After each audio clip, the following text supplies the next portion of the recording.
Okay, now we're gonna create this little gem.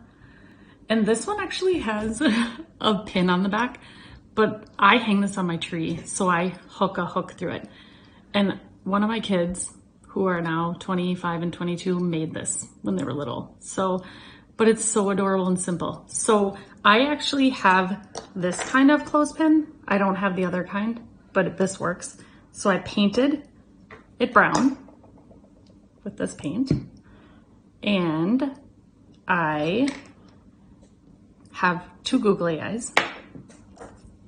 See them?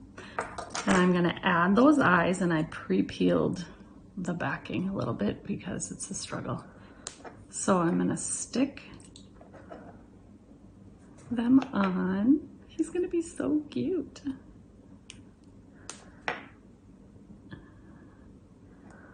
How does he look? Cute. Okay, cute. So then I'm gonna tie a little string around him. I didn't have red ribbon, but I had this really, really cute candy cane ribbon. Bought a huge spool of it like 2 years ago. So I'm going to, this is probably about 7 or 8 inches long, and I'm just gonna tie a little bow with it on him right there. Cute. And I am not gonna add hot glue, but you could add a little dot of hot glue just to hold it together. And then the last thing is, this is awesome glitter glue. And I'm gonna give him a really big red nose. And this is something little kids can do, and it honestly looks perfect no matter what.